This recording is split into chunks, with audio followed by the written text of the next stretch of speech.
So as you know, my channel just recently turned 1 year old and I already proclaimed 2 weeks ahead that I will make a special. You could write your own scenarios with lore in the comments, and I will pick the 5 most liked ones and make them into a video.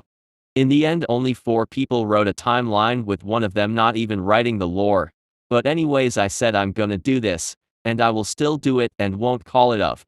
The first one was written by at the Cooper Chronicles 2043, and it is by far the longest. It is about the communist Reds winning the Finnish Civil War. The Finnish Civil War still breaks out in January 1918 between democratic white forces and communist red forces. However, in this timeline, the German Empire focuses its resources on fighting the Allies in WW1 and provides little support to the Finnish whites. Meanwhile, Soviet Russia provides much more supplies and soldiers to the Finnish Red Army. When conflict started, the Red side had an initial advantage due to help from Russia in the form of weapons and volunteers, and due to their easier mobilization from public support. The Reds controlled southern Finland with most of the railroads, allowing them to concentrate their forces faster. They started a general offensive along the whole front line that run from Pori to Savo, and from their south the White Karelian Front had to manage local troops until Tampere was taken. Simultaneously, the White Senate asked for German help, but the Empire refused. After the loss of Helsinki and Tampere, war was practically over. The rest of the fighting consisted of Red forces preventing Whites from escaping to Russia. At the start of the Civil War, both sides were amateurs. Since there had not been conscripted pen in Finland, there was very few trained soldiers in the country. Finally, by 1919 the war was over and the Finnish Socialist Workers' Republic was established. The Finnish People's Delegation would run the country, and Kullervo Manner would be the first chairman of the Social Democratic Party of Finland. However, in 1923 the Reds won the Russian Civil War and the Soviet Union was established. Due to the high support for Russian communists in the country due to their pivotal role in the Civil War, many think that Finland should reunify with Russia. A national referendum showed that 85% of the country supported reunification, and after approval from the USSR, the Finnish Socialist Workers' Republic became the Finnish Soviet Socialist Republic. The US's history would go about the same, with gulags in Finland and secret police activity. However, some Finnish whites would form a sort of resistance movement against the USSR, so the Red Army is forced to occupy large parts of Finland and suppress resistance. The Winter War as a whole would never happen. During the German invasion in WW2, the Germans couldn't make it all the way to Leningrad with Finnish support, so Army Group North is stopped around the Baltic states. The continuation war never occurs. Ultimately, the Germans still lose, but in this timeline the Soviets are able to invade Norway through Finland and capture the country, ultimately pushing down to Denmark. With the end of the war, the Soviets gained puppet states in Denmark and Norway, making the Warsaw Pact much larger. However, in this timeline the continued Finnish resistance would be a thorn in the side of the USSR. With some Finns having supported the Germans in WW2, Stalin would crack down hard on the territory. This, along with the extended Warsaw Pact, would cause the Western Allies to support independence for countries like Finland. After the death of Stalin, protests and uprising would rock the USSR in its time of weakness. The Americans secretly send supplies to Sweden, which can be smuggled to resistance movements in Finland and Norway. Overall, the Soviet hold on Scandinavia would be weak at best. In 1968, when the Warsaw Pact invades Czechoslovakia, several countries would question Soviet domination and finally rebel. By 1969, nearly the entire Warsaw Pact would be in full revolt. Khrushchev would attempt to put these down, but ultimately they would succeed, and the Warsaw Pact is dismantled. By the 1970s, the Soviet Union is on its own and the future looks uncertain and is up to your imagination. The second timeline was made by @Gakul_2.0 and is about the Megali idea being implemented. The Greeks are successful in defeating Turkey as Ataturk becomes a casualty in the Battle of Smyrna, and the Soviets and the Italians don't back up the Turks. In this scenario, the Russian Civil War lasted longer till 1924, making the Caucasian nations independent, with Greater Armenia, Azerbaijan, Kurdistan, and Georgia remaining independent. During WW2, the Turks joined the Axis and Greece put up a tough fight and got occupied. Caucasian nations get invaded by the Turks, but the joint attack by the Soviets and British drives them out. WW2 takes longer and nukes are dropped on Berlin and Tokyo in 1946. Most of the Eastern European countries, except Baltics and Romania, aren't Soviet puppets as Soviets remain even weaker than during our timeline. Greece incorporates even more land and possibly rewarded the Cyprus and Pontic region of Anatolia.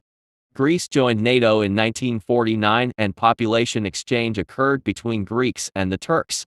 Turkey is pushed to central Anatolia and with a small coast in the Mediterranean Sea and is a nation similar to Syria or Lebanon. Greece is a powerful national today with a population of 25 to 30 meters and an economy of over $1 trillion. This one was shorter, but let's move to the third timeline. That one was made by at Joey's 9738 and the timeline is about the Romanovs being rescued. George V and Queen Mary send a boat to rescue their Romanov cousins from Russia. Due to this fact, that there are many more available princesses, he does not allow his sons to make morganatic marriages. The Russian Grand Duchesses are not German princesses so are perfect candidates for his sons. In this timeline, Dmitry Pavlovich of Russia marries Olga, Maria marries Louis Mountbatten, Anastasia marries Peter II of Serbia, and most importantly Tatiana marries Edward VIII of Great Britain. They spread hemophilia throughout even more European dynasties. Through various factors such as enormous social change and rise in nationalism, we see the presence of the disease amongst the heirs of Europe take its toll and cause revolutions. In this timeline by WW2 and the Nazis, Britain is split between the republics of England, Scotland, Wales and Ireland. Spain, whose heir also had hemophilia, is under the control of Franco, and Yugoslavia is split like it is today with republican governments. How would no strong united enemies be against the Nazis? Not very strong at all.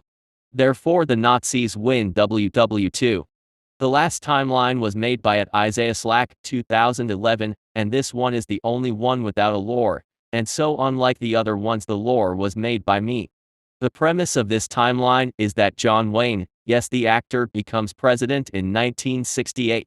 Truly a blurst timeline for a blurst Chanel.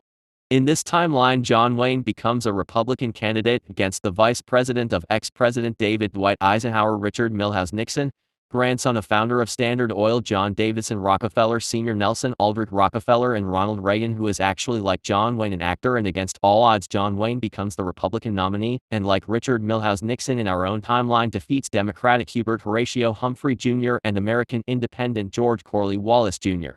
He names Ronald Reagan, who is a friend of his, as his vice president. He would be hardcore anti-communist and increases American involvement in Vietnam. In our own timeline Vietnam was near a breaking point in 1973 when the US left, but he keeps pressing on and the North collapses and Vietnam reunifies under Nguyen Van Thieu, with China occupying lands north of the Red and Black River. This would be a huge American military victory, and without Cambodia being bombed the Khmer Rouge doesn't take over Cambodia. The US could also support Laotian rebels to overthrow its communist regime. He would also go hard on pro-Soviet forces around the world. In North Yemen the monarchists were already falling apart, but with the US invading North Yemen through Saudi Arabia, and by landing in Makkah they drive the Egyptians and Soviets out, and the Muwakkilat Kingdom of Yemen endures, but with high amounts of American casualties. The subsequent Yemenite War would escalate, and the North annexes the South. The Dhofar are also crushed quicker. In Rhodesia he makes the controversial move in supporting the Rhodesians, who then turn the tide and crush the ZANU. He also supports South African in its border war against the Namibian SWAPO, but given that this war is much longer than the Rhodesian Bush War, it isn't clear whether the South Africans will win or not. He also supports anti-Soviet forces in Angola, Ethiopia, Lebanon, Western Sahara and East Timor, but given that these broke out in 1975 or 1976, this doesn't have a huge effect. I should also mention that he probably wins re-election in 1972.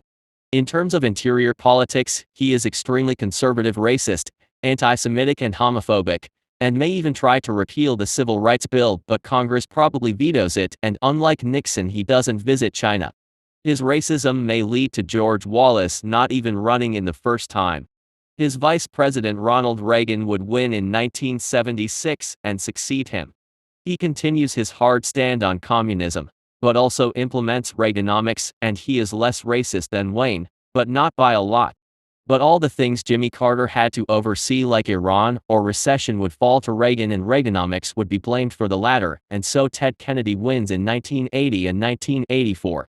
In 1988 and 1992, Bob Dole becomes president, followed by Pat Buchanan in 1996 and Al Gore in 2000 and 2004, John McCain in 2008 and 2012, and Bernie Sanders in 2016 and 2020. And either Republican Senator Tim Scott or Democratic Vice President Elizabeth Warren in 2024. In this timeline, racism as a topic would violently reemerge in 1968 thanks to an extremely racist president, and with Reagan being president earlier, he would have the legacy of Jimmy Carter, and Reaganomics never take shape, and the name Clinton or Bush never manages to reach the White House, bearing one term of Bush Sr. being vice president. These are all four timelines you, and in some way me, made. I once again thank you all, for it was your support that made me continue this channel, and your support is what is keeping this channel alive. Let's meet again next year.